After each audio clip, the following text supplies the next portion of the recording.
Selamat malam, saya Rikmulan Hardianto dari DX605B kelas Fisika dan Keseharian dengan NIM 672021187. Untuk memenuhi tugas kali ini, saya akan memberikan contoh dan menjelaskan beberapa dari zat murni dan campuran. Zat murni ini terdiri dari unsur, senyawa, dan molekul. Dan untuk campuran ada dua, yaitu campuran homogen dan heterogen.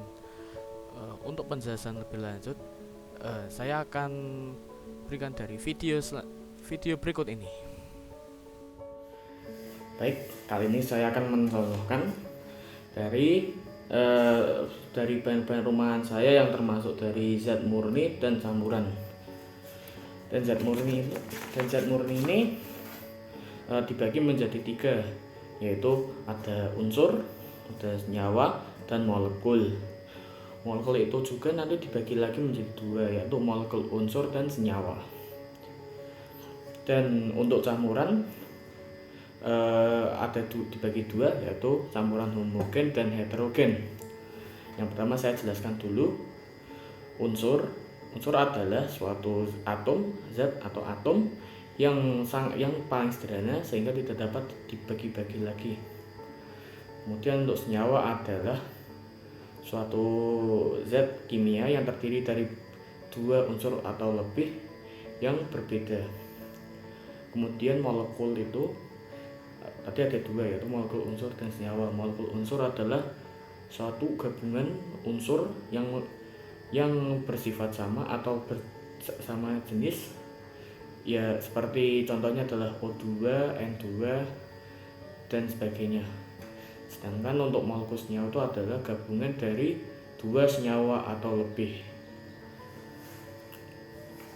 Kemudian campuran, kita membahas mengenai campuran homogen. Campuran homogen itu adalah dua zat yang ketika dicampur akan tercampur dengan sempurna sehingga tidak dapat dipisah kembali. Berbeda dengan campuran heterogen yang dimana jika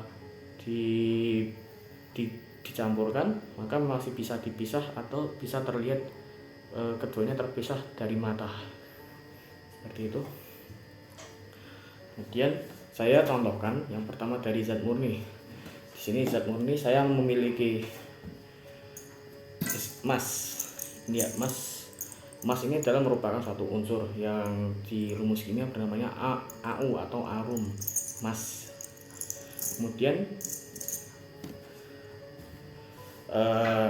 ada satu lagi besi. Besi ini adalah dalam rumus kimia ferum, Fe. Kemudian yang ketiga, yang unsur adalah ini. Kita bisa lihat ini ada tembaga atau Cu, tembaga. Dan dari ketiga ini adalah merupakan unsur. Tiga contoh dari unsur ya, emas, besi, dan tembaga. Kemudian saya contohkan yang untuk jenis senyawa. Yang pertama adalah ini adalah garam dapur atau NaCl. Ini adalah sebuah senyawa karena ada natrium dan klorida. Kemudian ada gula. Gula ini kenapa bisa disebut senyawa? Karena terdiri dari C12, H22, dan O11.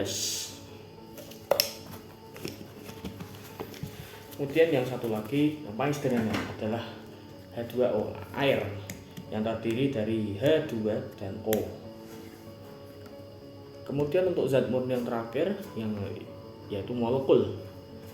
Molekul ini contoh pertama yaitu asam cuka. Kenapa bisa disebut molekul? Karena rumus kimia adalah CH3COOH. Kemudian ada deterjen. Deterjen ini rumus kimianya C6H5C12H25. Kemudian yang terakhir adalah ini, sabun cair. Sabun yang memiliki rumus kimia RCOOK. Kemudian saya akan membahas mengenai campuran. Dalam percobaan saya untuk campuran homogen saya menggunakan air tambah sirup.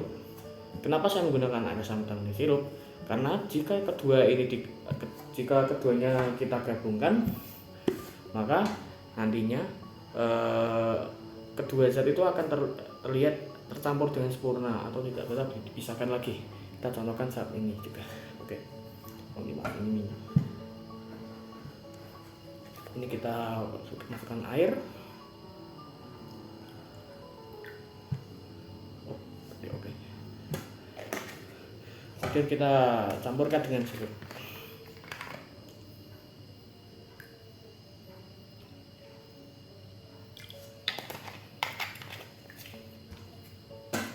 Kemudian kita aduk. Maaf, saya menggunakan pensil karena saya lupa menyiapkan sendok.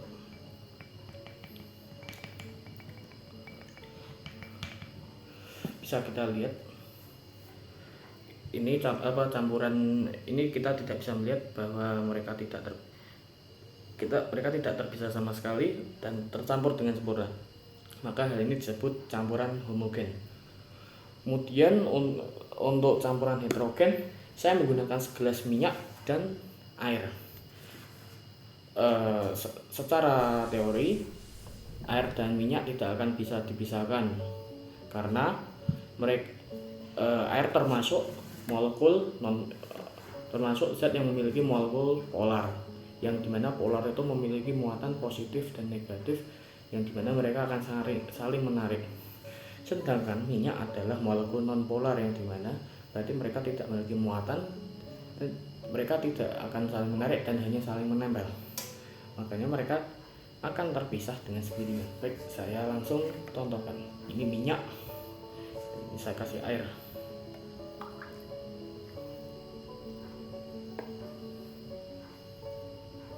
Bisa kita lihat ini di bawah ini adalah air. Mereka saling menarik dengan molekul air lainnya, sedangkan minyak tetap hanya menempel. Sehingga terlihat di sini seperti busa-busa di atasnya ini ya. Ini menunjukkan bahwa air dan minyak tidak bisa bersatu, sehingga ini disebut campuran heterogen.